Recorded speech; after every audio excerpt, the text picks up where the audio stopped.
झारखंड में आज JPSC JSSC का बड़े पैमाने पर प्रोटेस्ट हो रहा है। छात्र एकजुट होकर जयपाल सिंह मुंडा स्टेडियम में खड़े हैं।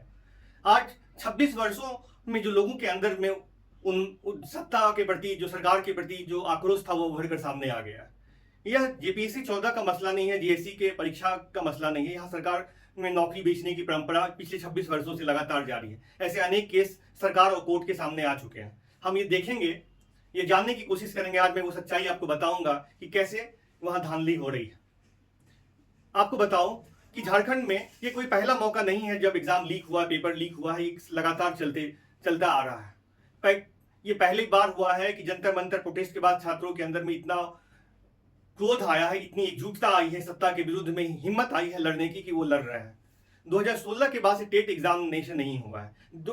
जेपीएससी 14वीं का मार्कशीट जारी नहीं हुआ है। आप सचिव से पूछने जाए तो सचिव आपको जवाब देगा कि जाइए केस करिए, आपको जो करना है करिए, मैं आपको नहीं बताऊंगा, मैं आपके क्वेश्चन का रिप्लाई नहीं करूंगा। ऐसा दिख रहा है लोगों के विरुद्ध छात्रों में, और छात्रों का भविष्य बर्बाद किया जा रहा है। यह पहली बार ऐसा नहीं हुआ है कि ये धांधली का है। पहली जेपीएससी से लेके ये इस जेपीएससी तक में लगातार धांधली हुई है। आश्चर्य की बात यह है कि जिस एजेंसी को सीजीएल की परीक्षा में, जेएसएससी सीजीएल की परीक्षा में ब्लैक लिस्टेड कर दिया गया, उस एजेंसी जेपीएससी की परीक्षा करवाई जा रही है। आप सोचें कि सरकारें क्या कर रही हैं, चाहे वो पक्ष की सरकार हो या विपक्ष की सरकार हो, सबने एक जैसा ही छात्रों के साथ रवैया अपनाया है।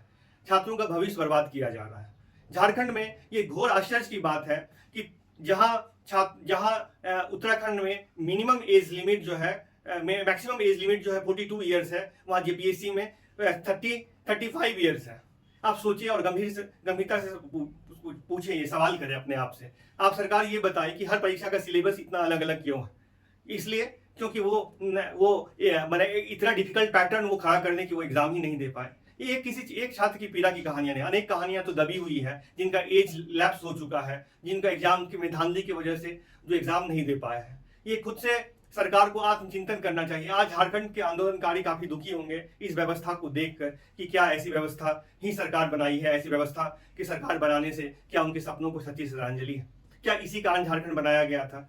ये अभय तिवारी जैसे गैंगस्टर अनेकों मौजूद है झारखंड में। अभय तिवारी तो मात्र एक छोटा सा नमूना है, एक प्यादा भर है, लेकिन इसके पीछे बहुत भी लंबा सिंडिकेट मौजूद है जो एक गहरी जांच के बाद उजागर होगा। सिर्फ एक जांच ही, ये वाली जेपीएससी की परीक्षा ही संशय के घेरे में नहीं है। लगातार जो परीक्षाएं हुई है वो सारे कुछ संशय के घेरे में है। मेरा सरकार से अनुरोध है कि आप उन सारी परीक्षाओं का जांच करवाएं और पता लगाने की कोशिश करें कि आखिर कितनी परीक्षाएं इस धांधली का शिकार हुई हैं। मेरी दूसरी मांग ये है कि आप एज लिमिट बढ़ाएं, क्योंकि बहुत सारे स्टूडेंट जो है इस तरह की धांधली की वजह से परीक्षा, जिनका एज गुजर चुका है, जिनका एज लैप्स हो चुका है, उनको ये कराए। आपको जान के दुख होगा कि बहुत सारे छात्र जो वहाँ जयपाल सिंह मुंडा स्टेडियम रांची में धरने पर बैठे हुए हैं, वो सिर्फ चावल खा के गुजारा कर रहे हैं, सिर्फ बिस्कुट चाय पे अपना समय गुजार। जब ये बातें फैली तो बॉलीवुड एवं अन्य जगहों से बड़े पैमाने पर सपोर्ट और समर्थन छात्रों के पक्ष में आया है। मुझे उम्मीद है कि सरकार जागेगी और व्यवस्था जागेगी और छात्र एकजुट होकर लड़ेंगे और उनको पूरे झारखंड का जन समर्थन मिलेगा, पूरी दिल्ली और पूरे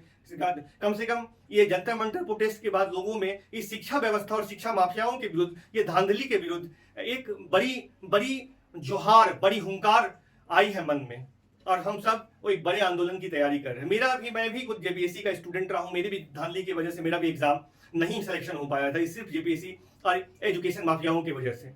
एक एजुकेशन माफिया सेंट्रल में मौजूद है, हर स्टेट में ऐसे एजुकेशन माफिया मौजूद। मैं इस वीडियो के माध्यम से मेरा रिक्वेस्ट है कि सभी लोग एकजुट होकर इन छात्रों की मदद करें। जय हिंद, जय भारत, जोहार झारखंड।